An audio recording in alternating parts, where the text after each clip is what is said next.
Wisconsin, and have recently got connected to Raz, and it's a great event to have for free. I'm so excited. As much as I hate COVID, and I'm very social, if you ever go to a conference and see me, I know everybody, but I love, talking and all that. But I feel like the virtual community has essentially just come together because of COVID and in ways we probably would have done before. So for that, I'm very, very excited. I think we've gotten to have some fun virtual conferences, and to be able to do this in the old world probably would have been pretty difficult. So yeah, enough about that. I'm very excited to be here talking about Procure to Pay with you guys today. So that's going to be all things purchasing and AP.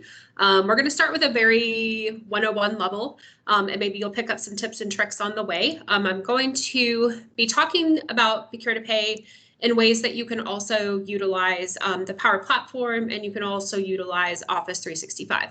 And I'll talk a little bit about Teams. I really hoping by this conference we would all be upgraded to the latest version of BC that's working with Teams and all that cool stuff that's coming, but I'll talk a little bit about it because my other passion in the Microsoft world is Microsoft Teams.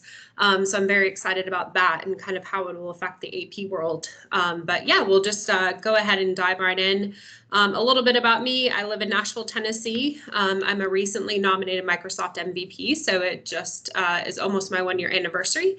And thank you to Microsoft for honoring me with that title. I love to do what I do. I love teaching. I love being in this community.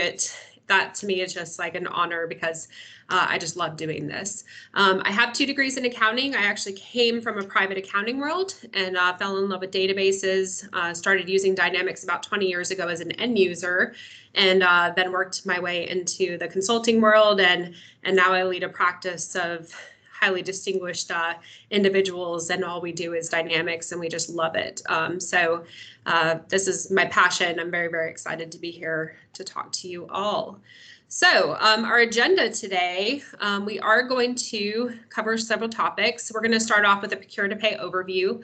So for those of you who are new to BC or you've never explored the AP module or the PO module, we're going to go into that. And as we go through it, I'll be giving you some tips and tricks. And then we're going to cover amazing BC features to consider. So some things that you can kind of add to these modules to make it a little bit better, right? So some features to actually just consider using, don't have to. And then we'll talk about taking it up a notch.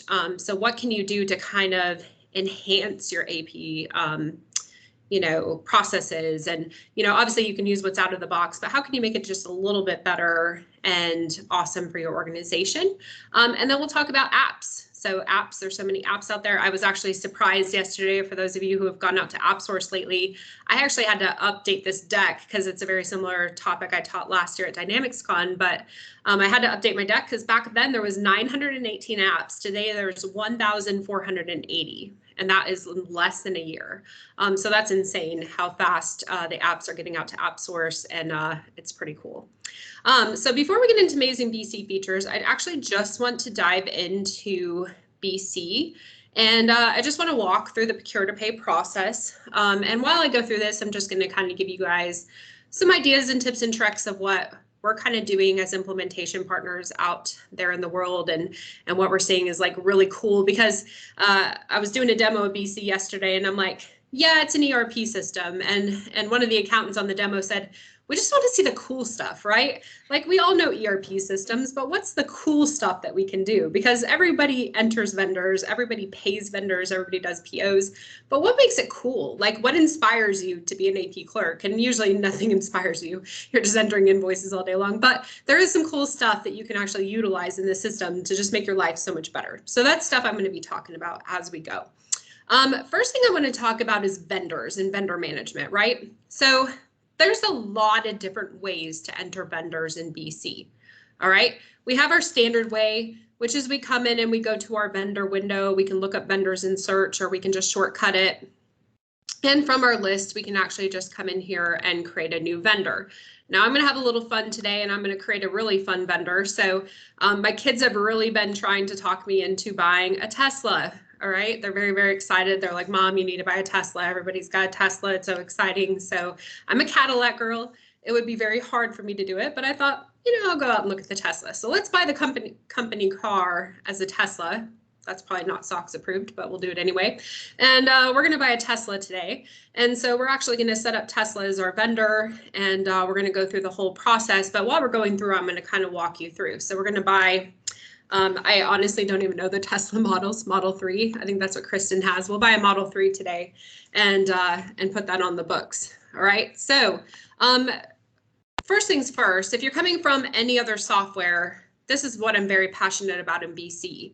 As I go through and I'm creating my vendors, my items, whatever I'm working on within BC, you will notice up here on the top corner that everything is being auto saved. Now, those of you who've been in BC World for a while, you're like, duh, I already knew that. But for those of you who haven't, this is a huge change from other softwares where when you're keying things into a web page, everything can just disappear in a heartbeat if your Wi-Fi goes out. Love that BC is protecting you while you're doing this. So if you get working on this and you're like, hey, I got to come back to it later, you leave it open, you forget about it, it's auto saved. That's pretty darn cool if you ask me. Let me just go ahead and make my work date to date so that stops annoying me. And now I'm just going to key in my vendor. Now, all this is pretty manual, right? I can go through and key it in. Now, a lot of you, if you've taken any kind of class on dashboards or kind of personalizing BC for your users, you'll know this, but there is a personalized feature in BC up here under settings.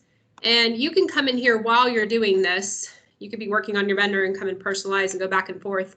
But you can actually come in here and add fields and move fields, which is really nice. So a lot of people just start using their ERP system based on what their partner trained them or they did self-training. And they just start using it, but they don't know that they can do some of this stuff. But for me, when I start keying this in, there's just a lot of fields. It's a lot, it's messy, and I don't use all these fields. So something I can do is I can come in here, hit that personalize on my profile, and I can start to hide things. And so I can kind of go through my list and say, what do I not need in here? Like latitude and longitude? Nah, I'm not going to use that. That's more for Avatax, and I do have Avatax turned in, but I'm going to just go ahead and hide that. So there's some stuff that I can do to hide it, but I also can change the order in which stuff is being entered. So if I want that email address to be the first thing I enter, because that's pretty important to me as a accounting manager, I'm just going to go ahead and add that to the top. Okay, so you can move your fields. You can say whether to show them under show less or show more, and then you can move the order. Makes it really, really nice, right? So personalize that experience, make it your own. All right, so I'm going to enter my email in here, and I'm going to do that because I'm going to show you guys how to email. But I'll go ahead and add my email, and we'll just add some information here. I have no idea where the nearest Tesla dealership is, but I guess if I'm going to buy one, I should probably figure that out. We'll just use Nashville, my hometown here, and put a zip code in there. All right. All the other stuff is pretty optional. Now you can use extensions to customize BC to force some of these fields to be required, but if you notice, there's not a lot of fields that are required. Every time you see this little red asterisk, you are going to have to fill that in, right? But this is standard AP. Most of your AP clerks are going to know they have to collect most of this information. Now, one other thing I wanted to mention, a lot of people don't know this, but BC actually has a pretty decent CRM. And it's not just a CRM for customers, it's also a CRM for your vendors. And I'll show you in a second how you can utilize that with Outlook. But if you want to utilize that with vendors, you can do that as well. So maybe you have multiple contacts and you want to associate those contacts to your vendors, you can absolutely do that. So if you go under contact here and you use the little ellipsis, you can actually see that I'm creating a company right now for Tesla, and I could add multiple contacts to that company. Okay, so maybe they have a buyer, maybe they have a purchaser, maybe they have an AP clerk, they have all these different people. And so I could just come in and put them into my CRM. So I know all the people that are working there, which is pretty nice, right? So maybe this is, Raz is going to sell me my Tesla. I could come in here and put him as my dealer, right? And by dealer, I mean car dealer. So I'm going to add him as my dealer. I could definitely put his picture. I've told people with contacts, you can take that from LinkedIn, right? But if you ever show anybody your accounting system, make sure, you know, you're not being really sketchy and stalking them and putting their pictures in your ERP. But I also have made recommendations for pictures that you could actually put logos, right? You could just put your logos in there, which is pretty cool. But you can add some contacts in there and save those as well. So you don't have to just have one contact, you can have multiple contacts. And I'll tell you why that's important in a minute when we get to the Outlook way of adding vendors. Okay, tax area code, that's going to be important if you have use tax in the case of a vendor. But over here on the left, tax registration code number for IRS purposes, this is where you're going to want to fill that out for your 1099s. So make sure you put that in. I'm obviously not caring about that now. And then I have my payment section down here. So this is important. You do want to set up payment terms in order for your AR to age the way you want it to age. And then down here, you also will add that tax ID here as well if it's the same. So maybe their tax ID is one way for one and one way for the other. But if they're different, you can add that here. Is it a person or an entity? And then you can go ahead and set up that as well. So these are things that you're definitely going to want to set up as you go. The payment method code, that's also important. Are you going to pay them by card? Are you going to pay them by cash? Are you going to pay them by ACH? Which way are you going to pay them? That's all the different things that you're going to want to set up here at the very beginning, right? If you hit on show more, that IRS code shows. I do not like that shows under show more. So again, I could personalize this window and make sure I have my IRS 1099 code, federal ID, all of that set up so I can see it very easily. So that's pretty important. And then I have down here just a little section on receiving. All right. So if I'm buying from this vendor, which location, which shipping method, lead time calculation, these are all things I can set up more for the purchasing side. Right. Not everything you'll see in here, barely anything is required. It's kind of scary, right? You do absolutely want to make sure your posting groups are set up. I think maybe some other folks have been talking about posting groups today. That's essentially a set of GL accounts that are going to be your defaults within the system. Typically, when you're doing purchase orders and sales orders, that's going to be a combination of your vendor posting groups with your item posting groups, with your product posting groups and all that fun stuff. But make sure posting groups are set up, or else you're going to have all kinds of issues in the system. All right. In here, we can also put our vendor picture. And so if I wanted to, I could actually just go and take a picture of the Tesla and upload that here into the vendor picture. But within there, you can import those pictures, or you can actually take a picture, which I think is weird. Who's going to take a picture of their vendor on their camera? I don't know. But anyway, I would recommend logos. That's kind of fun, right? And so you could put the logo in there, or if you just wanted to put the vendor contact picture, you could do that as well. Now, something good to know about vendors, this is something I love about BC, is that when you're setting up vendors, you actually can come in and see all their statistics as you're actually setting up a vendor. So that's pretty cool. So you can either hide that or you can show it. You see here this little eye. This is where I can go back and forth and say show it or don't show it. And that's by user. And sometimes I don't want to see it when I'm just keying stuff in, but then I want to see it, when I'm done. But this is so nice compared to other accounting systems where I don't have to leave this window to see what their balance is, to see what they owe me, to see any payments or refunds. I'm going to see that all here directly within this vendor card, which is pretty cool. So I don't have to do a lot of work there to make that magic happen, right? It's just kind of happening out of the box. I also can do attachments. I highly recommend using BC for attachments. Now, those of you who use SharePoint for your document management system, Eric and team, they've created a really cool SharePoint adapter for BC. It's an app. And it's very, very affordable, but that will actually attach BC attachments to SharePoint. So you can actually say that like every time there's an attachment, go and put it in its appropriate SharePoint folder. So that way, all of your attachments are kind of being backed up to a document management solution. So I highly recommend that. But if you just want to use BC out of the box, you can absolutely just come in here and click on attachments and select your files and bring them in, which is pretty cool. Okay, so you have that capability to do attachments. You can also do links, and maybe you want to link this back to the vendor SharePoint folder. Maybe you want to put a link to the vendor website. Maybe it's a vendor where you have to buy with their catalog online, and so you want to, go back and associate that link there. You can add those links. Now, something cool to know. It depends on if you're using Outlook Cloud or desktop, but if you're using Outlook desktop, you can see attachments in there. If you're using Outlook Cloud and you're using this little fact box, you'll be able to see the links in the notes, which is really nice. So you can add links and notes, and then those people who are viewing this data out in Outlook will be able to see it. And I'm going to show you that in just a second. All right. Other tips and tricks for this, okay, for vendors. And I know vendors is very basic, but there's some cool stuff you can do with it, right? So leveraging the Power Platform, you can use Power Platform to do your workflow approvals. There is workflow in pretty much everywhere in BC. Every time you see request approval on a transaction or a card, you've got workflow built in, okay? So you can use that workflow. You can use this out of the box workflow, or you notice that flows is actually showing up here. And I don't know why Microsoft has not changed it from flow to automate, but they still call the Power Automate objects flows, right? So people are like, create a flow.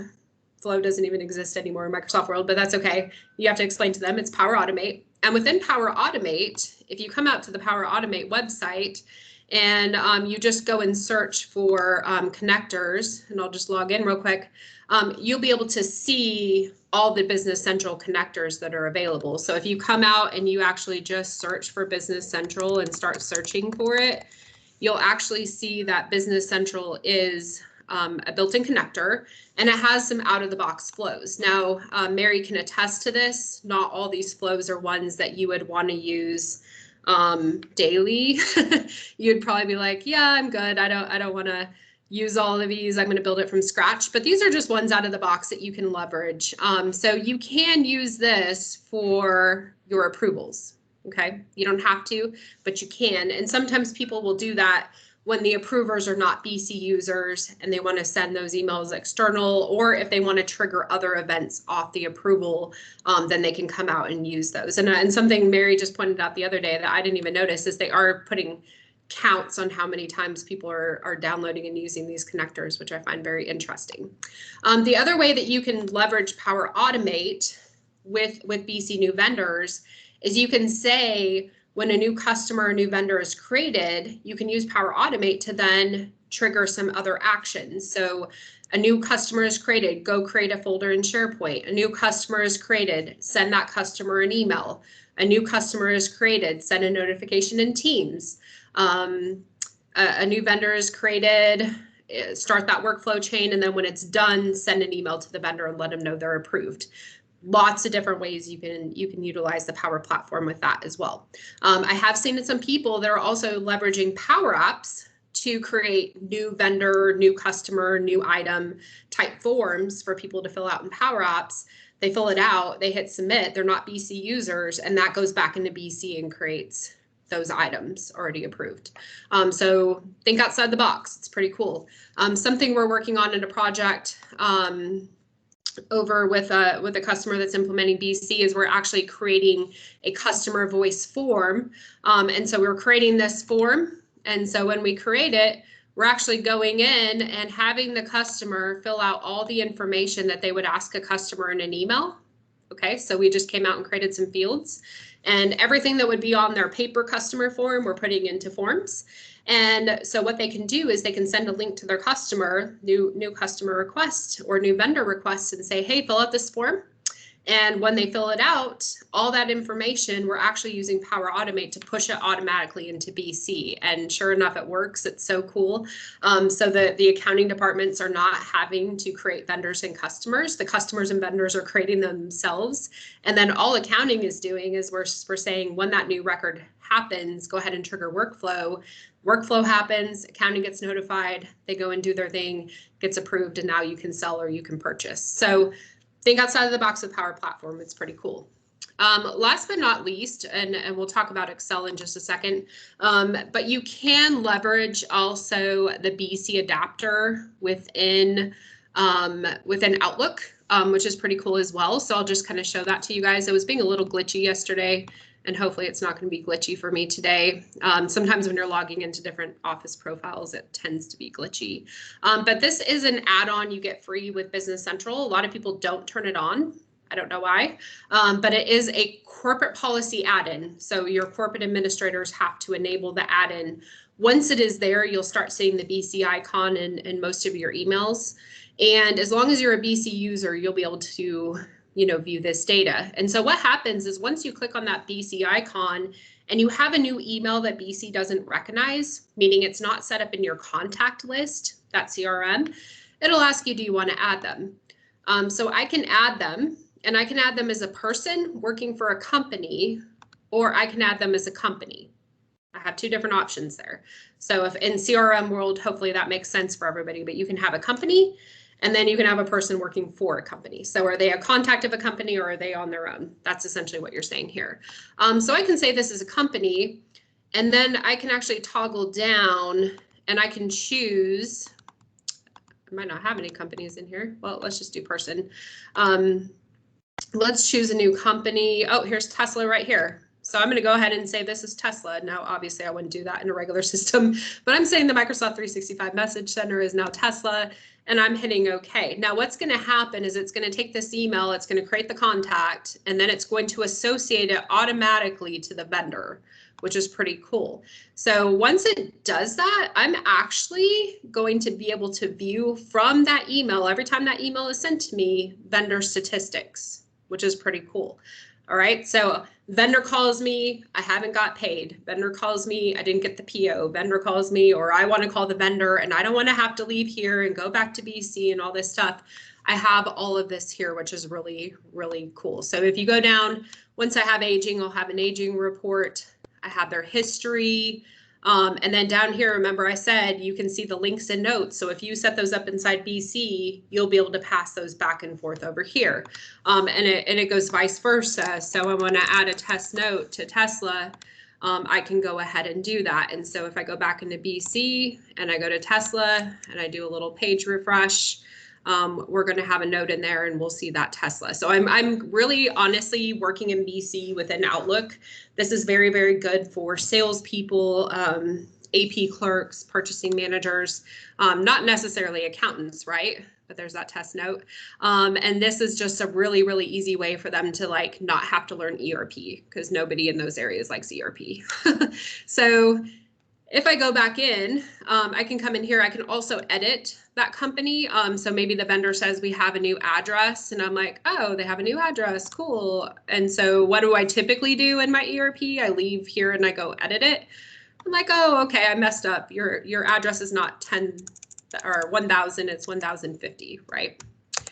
So I go ahead and add that. And maybe I want to add a phone number. I can do that. No, this is not my phone number, guys. All right, and then I add that, and maybe I add their account number. So I can make some edits here. And then when I'm ready to go, I can kind of refresh this. And again, I'm coming back in here. And just so you guys believe that I'm actually working in BC, I'll actually show you that I am officially working in BC, because we will have edits in our address. And now we have a phone number. Pretty cool. Very cool. I don't know any other ERP system that does that. So. And if any of you read my blog, I'm not a very big fan of most ERP systems other than Dynamics. So, okay, so we have that going. We got a vendor, right? So we have two different options now. We want to create a purchase. I want to buy this Model 3 car. It's very expensive, but I want to make sure first that I understand what I want to do in my purchasing process. So within BC, you have AP, which is where you're actually entering invoices and matching them and then paying vendors. And then you also have purchasing, okay? And in purchasing, most people know you have purchase orders. Everybody should know that that's available in BC. But you also have the capability to do a purchase quote. And a purchase quote is going to be what other systems call requisitions. I don't know why it's called quotes. I didn't name it, but it is called purchase quotes. So that's somewhere where you can have your user start. Why would I want to start with a purchase quote over a purchase order? Well, most people don't allow people to buy on behalf of your company, right? Actually, let me pull up purchase quote first. And so here's my purchase quotes. And the cool thing about purchase quotes is that you can have your users come in and say, I want supplies, I want a Tesla, I want this, I want that. And so you, as the purchasing manager, are going to get those purchase quotes through approval. And then once you've approved them, you can actually turn them into a purchase order. And the purchasing manager will then take that request, send it to the vendor sends you the goods, you invoice it and pay them, and everybody's happy, okay? So that is typically how that process would work if you start with purchase quotes. So why purchase quotes over purchase orders? One, purchase control. We don't want everybody creating purchase orders, or at least that should be your policy. for the simple fact that that's a SOX control and it can have its own issues. Now you can set up workflow, can get workflow approved. That's absolutely possible, but typically you would only have authorized buyers within your organization. With purchase quotes, you can open that up to everybody, right? Anybody who would buy something on behalf of the company, but they're not going to be able to send the vendor anything. They're just requesting it. The other cool thing about purchase quotes is that you actually can have your users be team member licensing. And if you don't know about team member licensing, that's an $8 a month license SKU over whatever you're paying for, full or a full essential or premium license. That $8 per month is called a team viewer. Team viewers can come in and they can view information, but they also can create purchase quotes and sales quotes. So it's a little way to save money on the purchasing end. But let's pretend like I'm a purchase requisition person and I'm actually going to go ahead and create a new one out here. Now, if I wanted to, I'm not going to do this now because sometimes it's glitchy during demos. But in here, you can see that I also could just create a purchase order from BC. Now, you will notice in here with the new document tab, and that's this little tab right here, these are the 3 different vendor documents I can create from Outlook. It does not have purchase quotes, but it does have purchase orders. If you start with a purchase order, you can key in a purchase invoice, so that AP invoice, and then you also can key in credit memos. No, you cannot pay your vendors from Outlook. That's a bad idea. All right. So let's go back into our purchase quotes. Now that I have Tesla in the system, I love that BC is so easy to search. Now you notice it's Google filling for me. If you've Google or pre-filled this form before, you might have something in there already saved. But in this case, I'm going to do TES tab. Oh, that's so beautiful. Okay. I don't have to key all that in. Don't be keying things in or finding vendor numbers in BC. That's such a waste of your time. I really, really love that you can come in here and you can search for zip codes. You can search for names, like anything that's in this list. You could actually just type in the zip code and it will filter your vendors, or you can just hit the first 3 letters of the name and hit tab and it's going to find that vendor. Now you might want to do first 5 in case you have a lot of vendors that are very similar, but anyway, it's pretty cool. It's going to pre-populate most of this for you. Again, I don't have a lot of required fields over here. I have used in the past responsibility centers. So who's responsible for these goods, you can set that up. I've assigned this to users. So maybe I'm buying on behalf of somebody. I can do that as well. I can choose a contact for the PO. Remember when I said I could set up contacts and I can choose a contact. Now here's that Microsoft Messaging Center. And so I can actually update my whole PO based on that contact as well, which is pretty cool. And then down here, I can start to add some additional information. Now, one thing I love about BC on the line items is you have so many different options on how to buy, right? So I can buy items, but I also can buy GL accounts. I can buy comments. That's weird. Don't do that. It's really just comments for the actual PO lines themselves. I can buy fixed assets. I can buy resource. So resource might be really good if you have maybe subcontractors and you want to set them up as resources and you want to pay them based on resource allocation. And then I also can do charge items like landed cost charge type items as well. So I have all these different options. Now in here, I probably should set Tesla up as a fixed asset, but I'm going to be a really bad purchasing manager and just buy it to a GL account to save time. But you could set it up as an item. You could set it up as a fixed asset. I'm just going to be really lazy and just throw it into a GL account. So I'm going to call it equipment. I know everybody knows that's not right, but let's just call it that anyway. All right, I'm going to buy one and I'm going to estimate with taxes. It's probably going to cost me about $40,000 for the model I want. Sounds about right. And I can add my dimensions. So if you have some dimensions in here, you can add those as well. Ignore my really demo-y dimensions. I won't use that one. So I can set this all up, get my dimensions in there. Everything looks good. And then down here, I can preview my subtotals and make sure everything looks good as well. You'll notice I don't have tax calculating because I have this set up as non-taxable.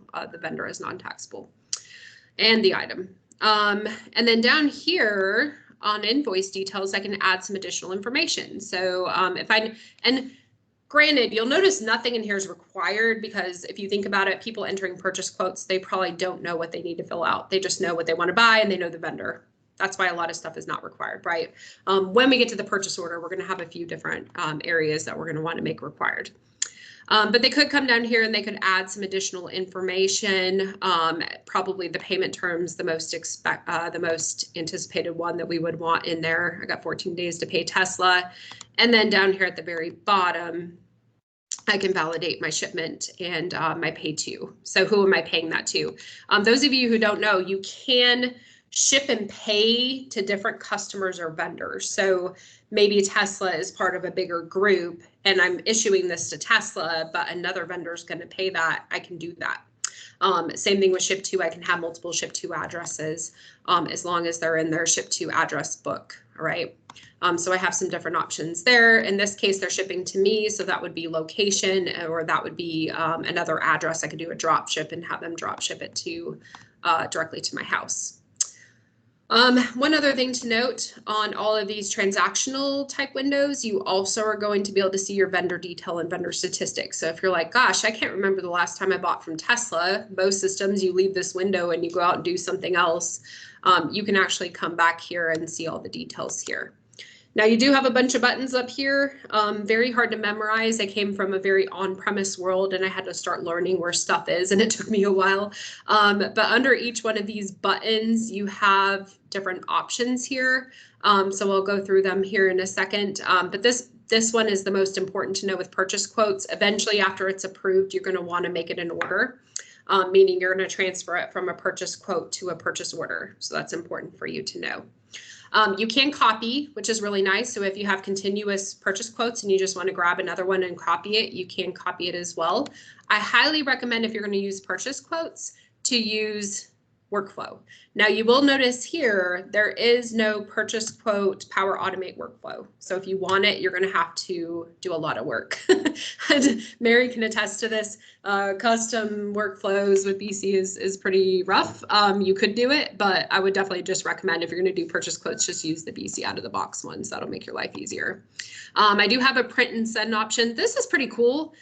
This came out in the fall, I believe, but you can actually attach copies of any of your documents to the document. So rather than having to come in and print it over and over again, or if you just want to save it as a version, this was actually pretty new where you could actually print and send it as an attachment. And so if I go to my attachments here, it actually will take a copy of what I'm trying to print and automatically attach it, which is kind of cool if you want to see like versions of your report. Now, obviously I don't have a logo here and it doesn't look so pretty, but that's pretty cool. Like I don't have to print it and then save a copy somewhere. I can actually just attach it. Now I could always come back and print it, but I just thought that was cool. I don't know who requested that, but good job. From here, I can also print it. I can send it. So you can send it to the vendor profile. In here, you have some quotes, purchase quote, different statistics and dimensions you can add to it. So you can change your dimensions. You can see statistics. You can add comments, which is probably a very, very common used one. And then from here, you can also get to your attachments and see your approvals for the quote. Just like the POs and the sales orders and all those documents, you do have a release and reopen feature. Now, if workflow's turned on, you typically can't release because it will tell you you can't release until approval's done. And I do have PO approval on, so I can show you that. But you won't be able to release until you actually have that turned on. Navigate, you can get to the vendor from here. Actions, you have some options here to print. You have some functions here for archiving and copying. You can request approval from here, or you can make it from an order from here. So some of those are already here. You don't have to worry about them. And then related on the quote, again, we're just getting back to that same drop-down menu we were seeing before. Something good to know about these drop-down menus, maybe someone showed you this earlier today, you can pin them so that they actually show up underneath, so you don't have to keep going. This about drives me crazy, I'll be honest with you. You can actually personalize this whole screen too.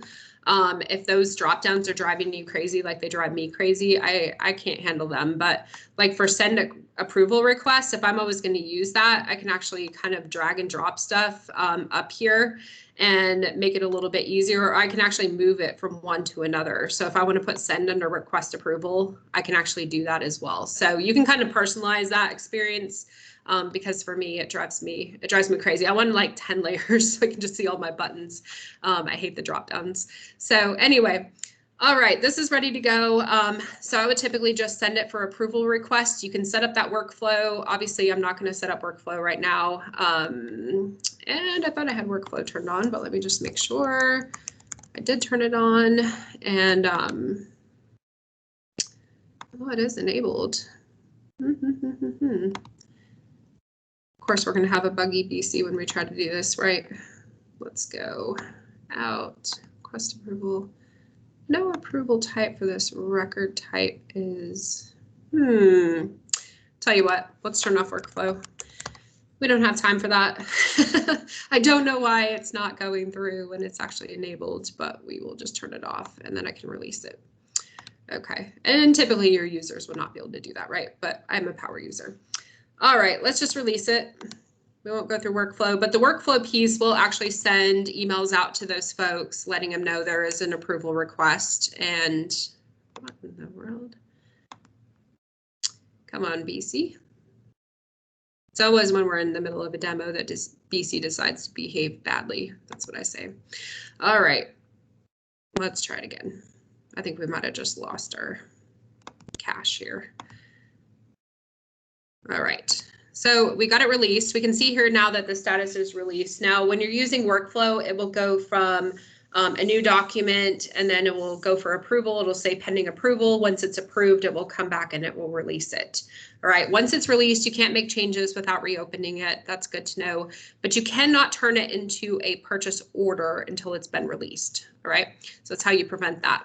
But to make it an order, pretty easy. We're actually just going to come up to process and make order. And this would be somebody that has the rights to actually make it into an order. So we're going to come in here, convert the order. It's going to let you know the new PO number, and then it's going to ask you if you want to open it. You don't have to open it, obviously, but if you want to see it, obviously, and send it to your vendor, you probably do want to open it up. And then that transfers everything over, which is really nice. Now, one thing I did notice when you do this, it does not transfer. Actually, look at that. It is transferring it over now. Isn't that magic? It's actually attached that purchase quote to the PO. I know in some of the other Dynamics products I've worked with, it's not doing that, and that must be new, but that's pretty cool. All right, attachments are flowing over, so that's super, super awesome. And so I have everything in here. Now I am the purchasing manager. I can see in here that this was coming from a quote, so that's how I know this PO came from a quote. At this point, I can actually go back and I can change any of this information that I need to change. You'll notice that it is all open. And I could set in my purchase order workflow to say I don't need to approve requisitions if they've already been approved. But if I still want them to be approved within a dollar amount, I could also set up PO workflow over here on the PO side as well. Okay, so I could set that up once I'm ready to go. So everything looks good as a PO manager. And so now at this point, I'm going to go ahead and release it. And then I'm going to go ahead and email it over to my vendor. So I have this send under print send, very similar windows here. And so I'm going to go ahead and send it via email. I also could send it to a printer. I can combine email documents. I can send it to a disk drive, which I don't know why they call that disk. That's your computer. And I can save it as an electronic document. So now it's going to prompt me to send it via an email. Because it picked up that contact, it's trying to send it back to that Office 365 center. I don't want to do that. So I'm going to send this to myself. Great. And here I can also change the subject if I want to. I can change the message. So this is what the message looks like. I can make a custom message. And then in here I can kind of review what everything looks like before I send it. And then I hit OK. And it's going to go ahead and send it on my behalf. And then it's also going to, voila, create the purchase order. Okay. So my demo environment, I got the CS Associates. You can create your purchase orders however you want. You can make them pretty. You can add logos. You can do whatever you want. You will notice it's kind of a Wordish like template. It's because it's Word. It's pretty cool. All right. So now that's been sent to my vendor. And you'll notice in here the status is released. All right. So now I really do nothing with my PO until I'm ready to receive. Now, not everybody has receipts with purchase orders. Some people just invoice. I'm not going to get too much into the warehousing side with receipts, but typically you would receive that when you're ready to go. And so you'd find the PO and receive it, or you'd receive it with the barcode scanner, you know, whatever your organization is doing. And then you're going to be able to go in and invoice it, right? Now, you can do some functions here on this purchase order list page. This is just the list called purchase orders. But within here, you can edit them, you can print them, you can add dimensions and all of that. You can release them, you can post them, you can navigate to them, and then also you have this page function. But over here in actions, you also have some different functions that you can do in here as well. So you guys will see all these different options under here. So a lot of people just get to these lists and they're like, well, that's nothing exciting for me. But you do have the capability to do some functions here within these lists. But let's just go ahead and invoice out this Tesla one. So I got my new Tesla. It's amazing. I want to keep it. I'm actually going to pay for it now. That's not how Tesla works, by the way. But let's pretend like they were just like, we'll give you a 30-day trial. And so at this point, I'm actually going to invoice it by coming in and adding the vendor invoice number to my purchase order. And I'm just going to validate everything. Let's just say the pricing stayed the same and everything's ready to go. Obviously, that's not going to be everybody's case, but for the sake of time, we're going to say that. And now I'm going to go ahead and post this. And so I'm just going to go ahead and post, and I'm going to receive an invoice at the same time. Again, you'll notice in here you can receive and then you can invoice, and then you have the option of doing both. For the sake of time, I'm just going to go ahead and receive and invoice it. And once I'm done, it's actually going to move this PO with the invoice. It's going to archive everything, and then it's going to move that invoice over to posted invoices. So now in here, you see everything's grayed out, and I have a copy of that invoice, which is pretty cool. And in here at the top, you can update the documents or correct them if they're wrong at any time, but that would be found under the posted purchase invoice window. All right, so now we have Tesla. We actually owe them some money. And if I go back to my vendor list now, let's do that. Go back into vendors. I can find Tesla, and let's just open this guy up, and you will notice in here now I owe them a balance. So that's cool. And we actually will have out here, if I come out here and refresh my BC adapter, that's actually going to refresh some of the statistics out there as well, which is pretty cool. So now I'll be able to see that Tesla we actually owe them some money out here in Outlook as well. So I'll show you how that refreshes. But from here, I actually have the capability of processing payments directly from here. So I owe Tesla. Now, I'm not going to walk through payment journals and batches and all that so much. But from here, let's just try to pay the vendor based on their invoice, and we'll just pay them by check because that'll save us some time. But I want to go ahead and pay this vendor now that they have a balance. And let's see if this refreshed before I do that, just so you guys can see that. And you can pay your vendors several different ways in BC. You can pay them via check, you can pay them via ACH, or you can pay them via credit card. I'm going to do the easiest of the options because I have it set up, which is check. But a lot of you will have ACH out there as well. But you will notice out here in Outlook, I now do see their balance as well. I cannot pay them from Outlook. That'd be cool, but can't do it. But in here, I can drill in and I can see the invoice, right? And I can see what's composing of that. You can pop this out into a new window if you need a little bit more working space. So you do have that capability, so it's not so big or not so small. So when I'm drilling in, I can actually see that as well, which is pretty cool. All right, so I just wanted to show you that Outlook adapter is nice because it is actually doing something. So I'm going to go ahead and pay my vendor. Again, this is typically not how I would pay someone in BC. I'd probably go through the whole payment journal cycle, but this is going to take me to that payment journal. And out here, I can see these ledger entries and their invoices. And so I know that I owe the vendor these documents, right? And I'm like, okay, yep, this looks good. I'm ready to go ahead and pay this vendor. So I'm going to go ahead and hit process, and I'm going to create a payment. And I'm going to use a template name of payment. My batch name is going to be check. If you go out to batches, you should be able to see all your reoccurring payment batches. I'm just going to call mine check. I'm going to put my posting date in there, and I'm going to choose my bank account, and then I'm just going to hit OK. And now what it's going to do is it's going to come out here and auto-populate that payment journal for me. I do need to go out and fill out a couple things. And again, you can personalize this window. I 100% recommend that you personalize journal windows because there's way too many fields in my honest opinion. But in here, you can come in and you can see that it's trying to pay this invoice. And you can see out here that this is the invoice that it's trying to pay. So I'm going to go ahead and set the apply to on it, and then hit OK. Go back to manage, or go back to process and apply the entry. All right. So that little apply to, that drives me about crazy too. I don't really appreciate that in BC, but you have to do it. All right. So I think I have everything ready to go here. And when I'm ready to do that, I'm actually going to come out to my check window. And in this case, I'm doing checks. It's a different process for ACH. So if you do a lot of ACH, you might not do this, but you actually will come out here and print your check. And it'll come up with your last check number from your checking account. It'll come up with your posting date, your payment, your check. You can do some of these filters, and then I'm going to go ahead and print that. Again, you probably want to make your checks pretty. Don't use the out-of-the-box checks. Not recommended. Usually pretty ugly. I don't know why Microsoft thought it would be cool to gray out everything, but nobody in the US does that.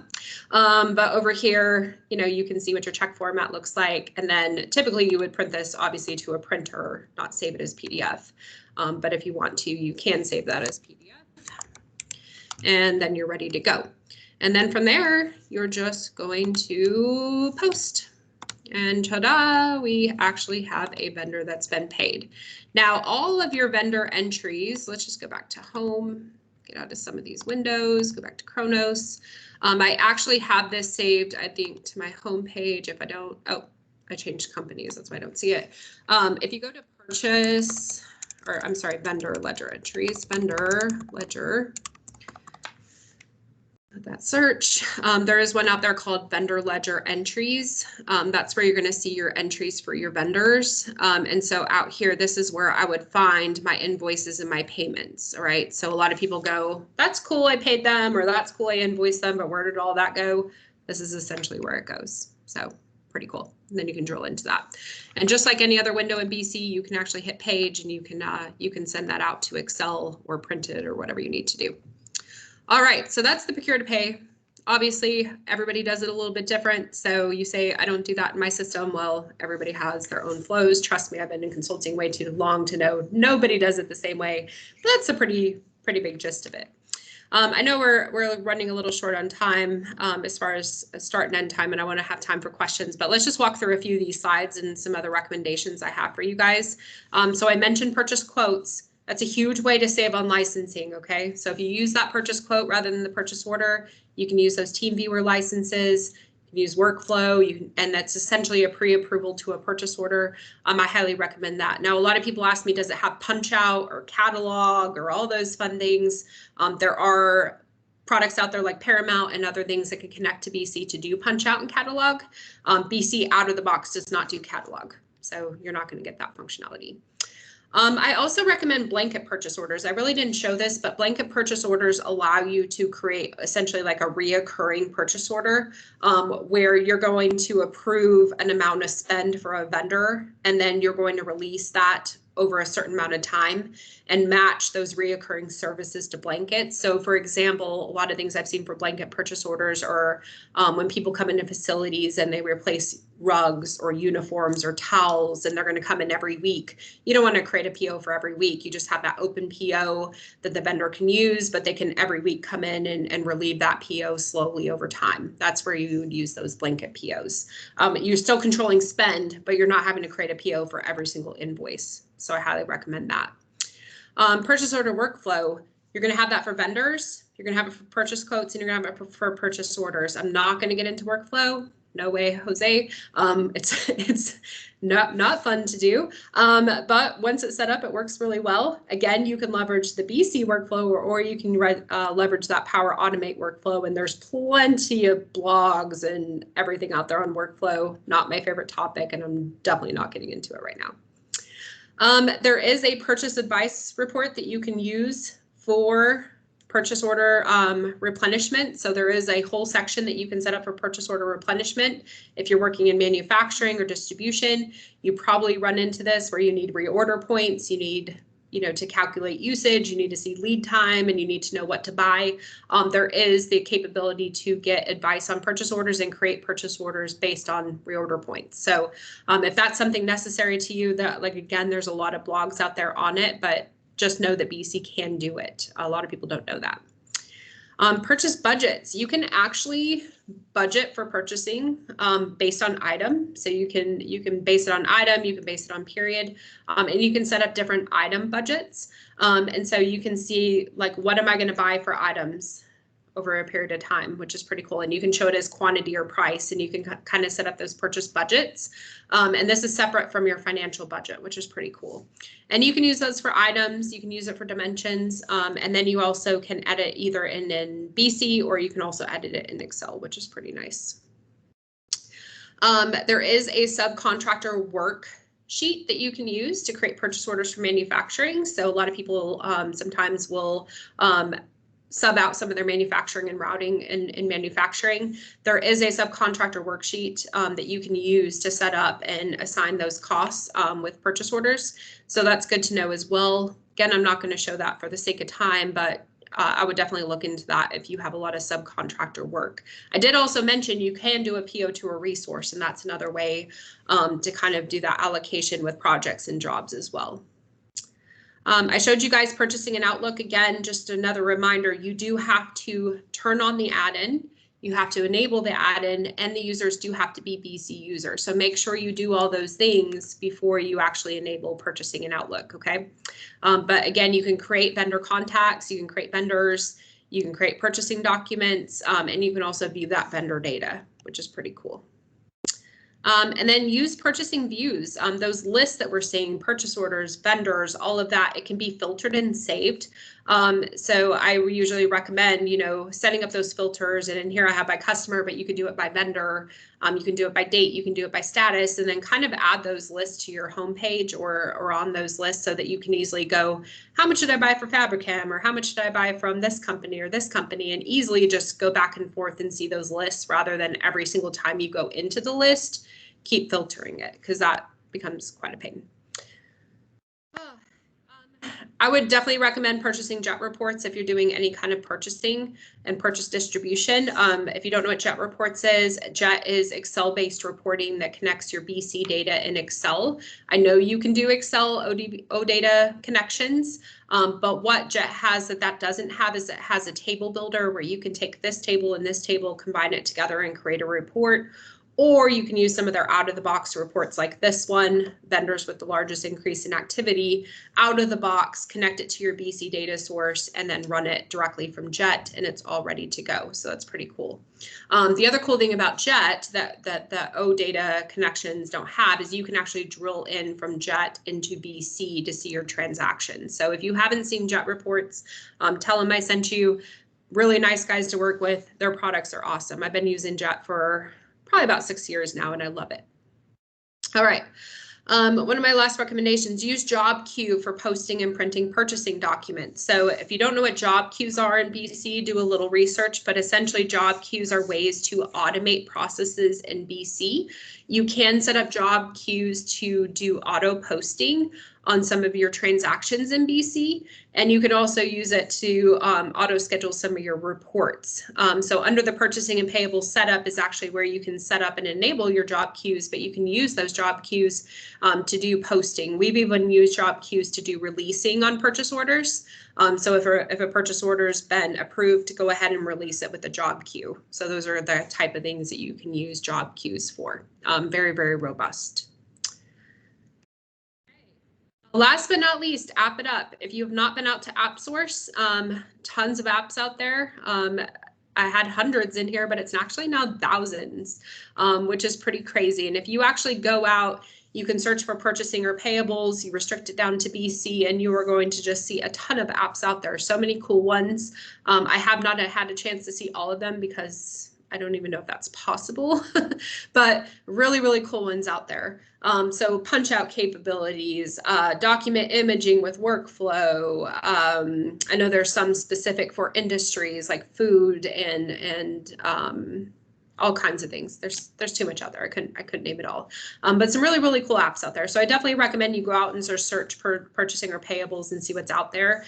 It's so cool with BC that you can actually just take an app and in a day have it into your BC sandbox and be testing it. Most of them have free trials. The world that I came from with on-prem software, that would have never happened. Like, it was just such a major ordeal to just get an application for Dynamics. Now it's like within minutes you can have something, and all these vendors are great to work with.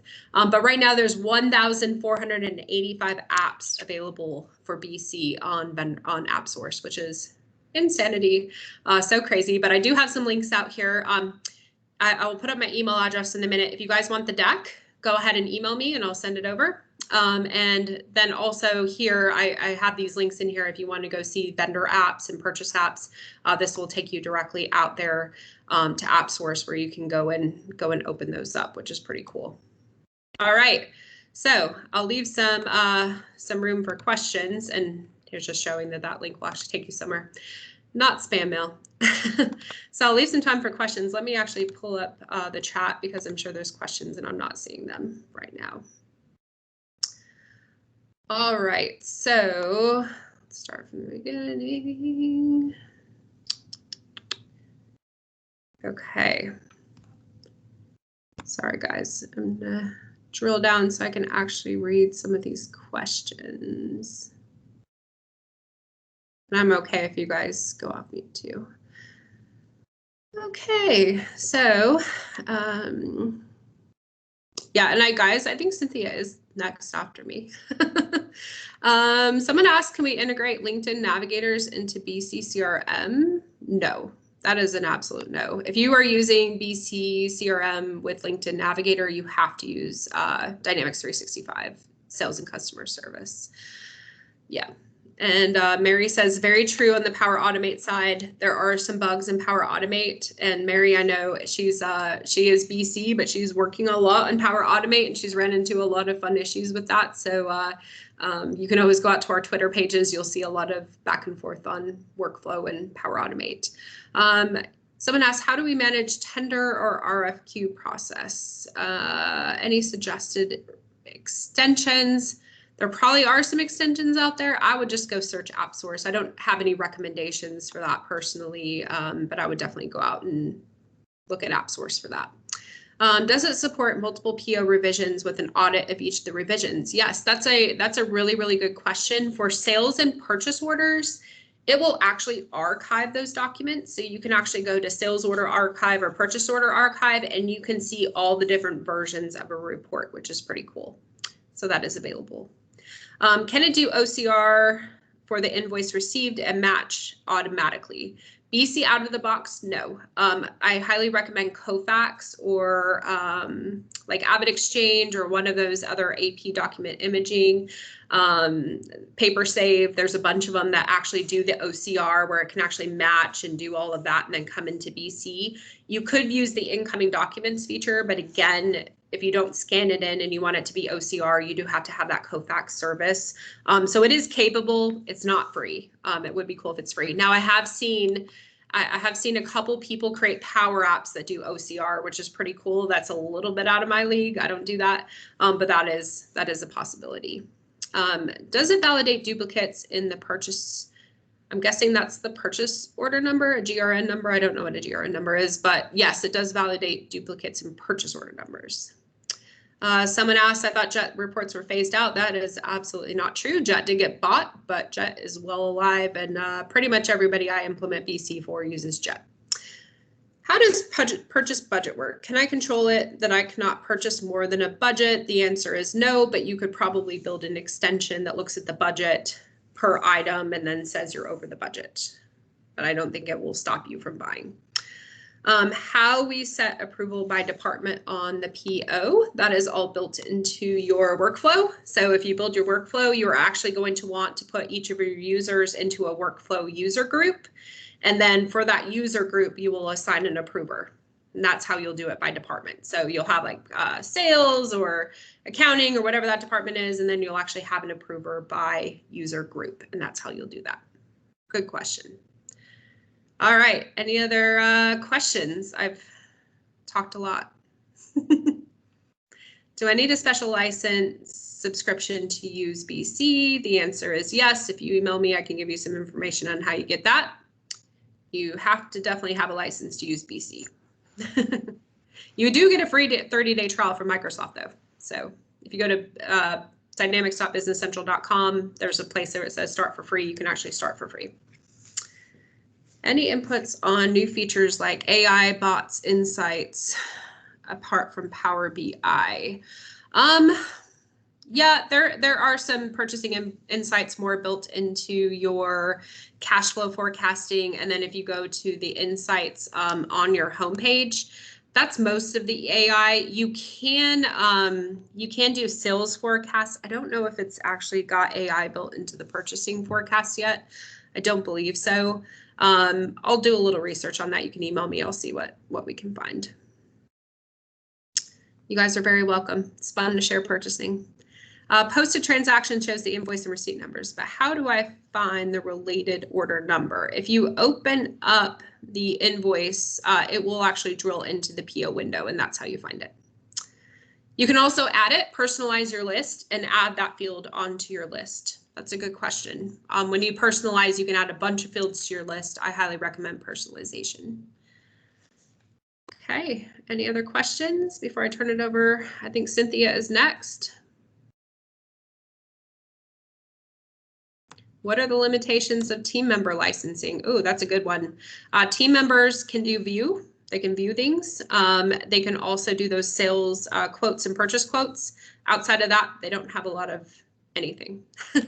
So it's going to be very, very limited. I do recommend if you have a lot of users that you want to see your BC data, but they're not going to be in BC, I highly, highly recommend that you use things like Power BI or Power Apps for them to view the data if they don't need to be in your system entering data. All right, Miss Cynthia, I think I'm going to jump off here and turn it over to you. Great, Shannon. Great session. Very good session. Thank you.